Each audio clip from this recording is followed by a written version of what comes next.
Wasifatu la tattasifu bisifat falaysa Allahu ta'ala bisifatin.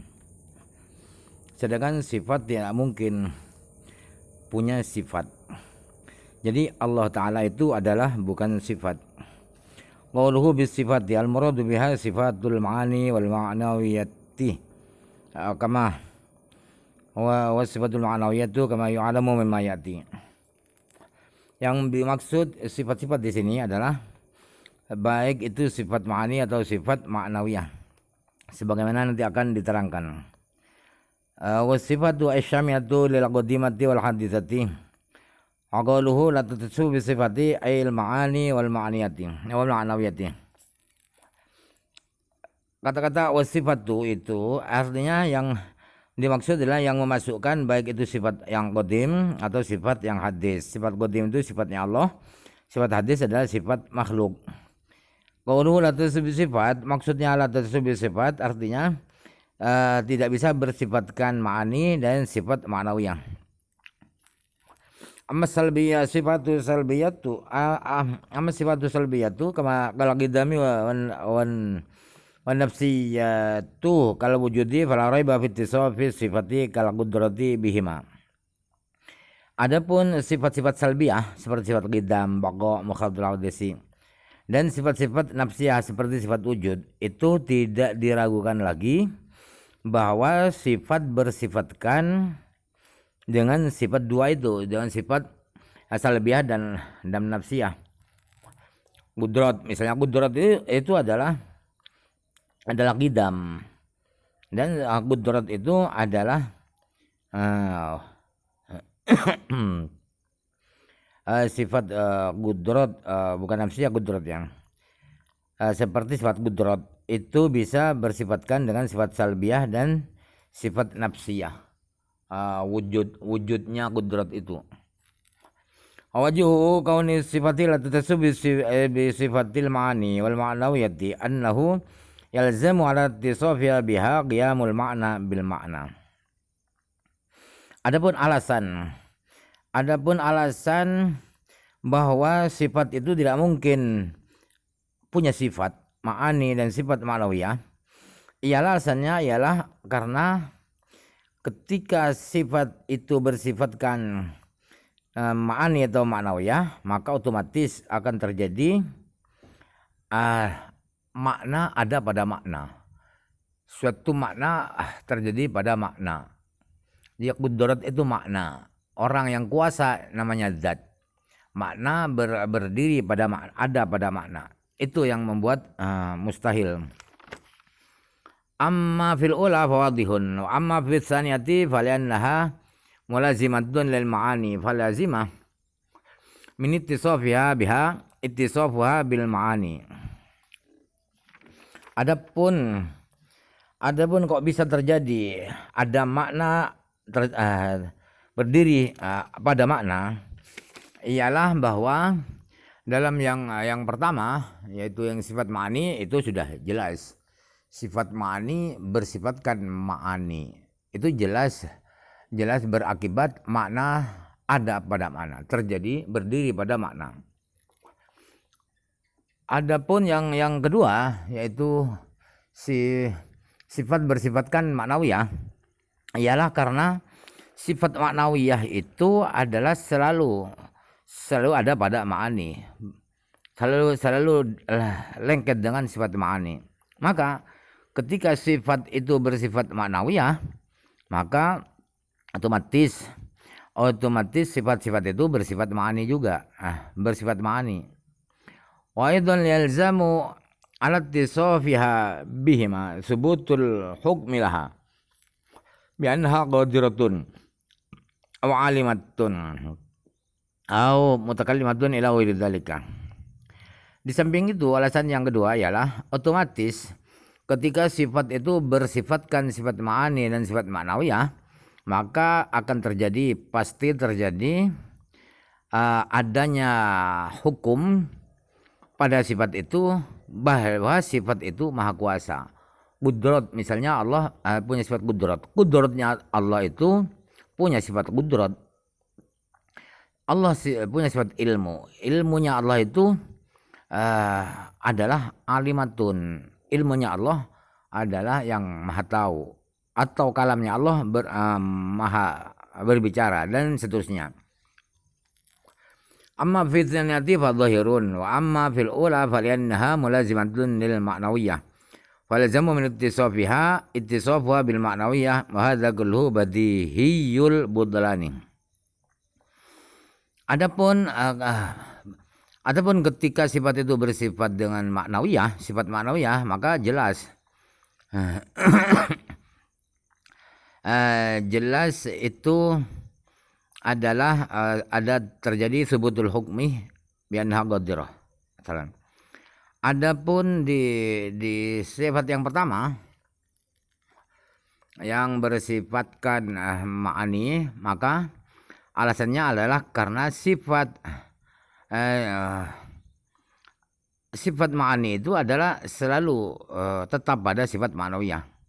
Maka ketika sifat ma'ani itu bersifatkan ma'nawiyah, maka sifat ma'ani itu bersifatkan ma'nawiyah. Ini semua adalah terang batalnya. Artinya badihiyah itu tanpa harus dipikir panjang, jelas batalnya. Batal itu salahnya. Walau iftaqara ila mujidin yujiduhu lakana hadisan. Muhdithu yakunu hadisan. Aidan wal jamud dawru aw tasalsulu. Fasabata annahu ta'ala huwal ghaniyyul mutlaqu ay ghaniyyun an kulli syai'in wa amma ghinal khalqi fa huwa ghaniyyun muqayyadun ay an syai'in duna syai'in wallahu ta'ala hudaka. Jadi seandainya Allah itu butuh pada sesuatu yang mewujudkan Allah, yang dia itu mewujudkan Allah, maka pasti Allah itu baru. Sedangkan yang mewujudkan Allah itu pasti baru juga. Maka akan terjadi daur dan tasalsul, berputar-putar atau awit tasalsul atau berantai terus tanpa ujung. Maka menjadi resmi bahwa Allah Subhanahu wa taala itu adalah Tuhan yang maha kaya dengan kaya yang mutlak. Artinya kaya itu tidak butuh apapun, kulli syai'in. Adapun kayanya makhluk, tidak butuhnya makhluk, itu adalah tidak butuhnya itu tidak mutlak, adalah terikat, terbatas maksudnya. Terbatas artinya dia itu tidak butuh sesuatu, tapi sesuatu yang lain masih butuh. Itu kalau tidak butuhnya makhluk, beda dengan Allah. Wallahu tawalla hudaka. Mudah-mudahan Allah mengurusi hidayatmu. Allah yang ngurus hidayatmu. Qauluhu rawi taqara qad alim tataqri rahu mal ikhtisari mimma sabaqah. Anda sudah tahu bagaimana cara menetapkan logika rawi taqara dan seterusnya itu secara ringkas dari keterangan yang sudah lalu. Qaulu muhditsuhu fi kalami hasbun wa taqdiruhu wa yahtajul muhditsin wa muhditsuhu yahtaju ila akhirih. Wa muhditsuhu dan seterusnya itu ada kata-kata yang dibuang. Pengandaiannya begini. Maka Allah butuh kepada yang menciptakan Allah, dan yang menciptakan Allah butuh yang menciptakan. Qawlu wa yalzamud dawru la yakhfa anna luzumad dawri in waqafat al-muhdithun ala haddin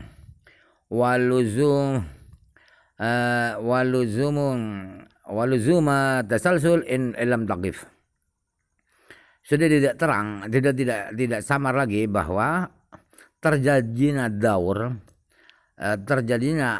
daur itu apabila yang menciptakan itu berhenti pada batas tertentu 3 atau 4 orang. Dan tasalsul itu akan terjadi tasalsul apabila para pencipta itu tidak berhenti, terus ada terus. Wasabata fihi annahu lam yu'lam mimma taqaddama illa al-istighna'u 'anil mahalli wal khususi. Fa kaifa yufarri'u 'alaihi dzalika. Kata-kata beliau fasabata Fasabata annahu ta'ala huwal ghaniyul mutlaq itu tidak ada keterangan yang sebelumnya itu yang menerangkan, kecuali yang sudah diterangkan adalah Allah tidak butuh pada zat dan tidak butuh pada mukhassis, pada pencipta. Kok bisa pengarang Imam Fudhali mencabangkan fasabatah itu pada istighna anil mahal dan mukhassis. Wa yajibu bi annahu istafadu min al-istighna anil mukhassisi al-istighna'u amma dzalika idh law iftaqara ila syai'in lakana hadisan wa idza kana hadisan iftaqara ila mukhassisin fal yata'ammal. Kritik itu bisa dijawab begini. Kritik fa kaifa yufarri'u itu ya dijawab, dibela begini, bahwa dari tidak butuhnya Allah pada pencipta itu bisa difaham Allah itu tidak butuh pada sesuatu yang selain mukhassis itu. Sebab apa? Sebab apabila Allah itu butuh pada sesuatu, maka Allah itu adalah baru. Baru artinya baru adalah wujudnya diawali dengan ketiadaan. Ketika Allah itu baru, maka Allah butuh pada yang menciptakan, yang membaharukan. Maka renungkanlah. Qauluhu al-ghaniyul mutlaqu in i'lam annal ghina bil kasri wal qasri diddul faqri. Awad darbani. Ahduma irtifa'ul hajati intifa'uha bi jami'iha. Wa huwa hadha wal ma'niyu bil ghinal mutlaqi. Ketahuilah bahwa kata-kata ghina, ghain dibaca kasrah, kemudian qasar, artinya qasar tanpa hamzah. Itu adalah lawan kata daripada faqri. Ghina itu kaya, faqri miskin, butuh. Ghina, kaya itu ada dua macam. Yang pertama adalah tidak adanya kebutuhan-kebutuhan. Artinya tidak adanya butuh sama sekali. Semua kebutuhan itu tidak ada. Itu yang pertama. Inilah yang dimaksud dengan ghinal mutlak, kaya yang mutlak, yang universal, yang dari sisi apapun. Wasani qillatul hajati wa wal musyaru ilaihi biqouli ta'ala wa wajadaka dhallam wa wajadaka 'ailan fa aghna. Hadza huwal ma'niyu bil ghinal muqayyadi. Kemudian pengertian ghina yang kedua ialah minimnya kebutuhan, sedikitnya butuhnya sedikit. Nah, yang ini yang diisyaratkan dengan firman Allah, wajadaka dhallam fa wajadaka 'ailan fa aghna. Allah mendapatkan engkau miskin, kemudian Allah mengkayakan Nabi Muhammad. Nah, yang makna kedua yang sedikit kebutuhannya itulah yang dimaksud dengan ghinal muqayyad. Bil ghina al muqayyad, kaya terbatas. Wa bil kasril maddi at-taghanni, abil fathi wal maddi an-naf'u. Ghina kalau dibaca kasrah tapi dibaca mad, artinya ada hamzah, ghinaun, itu artinya adalah maknanya bernyanyi. Kemudian kalau dibaca ghanaun atau al-ghana'u, maknanya adalah bermanfaat. Kaza sytaharah, demikian pengertian yang populer seperti itu. Lakin fil qamus annal maftuh al mamdudah yaridu bima'nal maksuril magsuri. Akan tetapi di kitab Qamus Muhyidd al-Imam Istarabadi itu ada keterangan begini, bahwa lafaz ghina yang dibaca fathah, yang dibaca panjang, yaitu ghanaun al-ghana'u, itu bisa juga bermakna ghina, bermakna ghina. Ada ghanaun bermakna kaya. Qala syarihuhu wa minhu qaulu syairi sayughnini alladhi aghnaka anni fala faqrun yadumu wala ghanaun. Penyarah kitab Qamus berkata begini, di antara ghona yang bermakna ghina ialah kata-kata syair, sayugninil ladzi aghna ka'anni fala faqrun yadumu wala ghana'un. Saya akan dibuat kaya oleh Tuhan, orang yang membuat kaya engkau tidak butuh saya.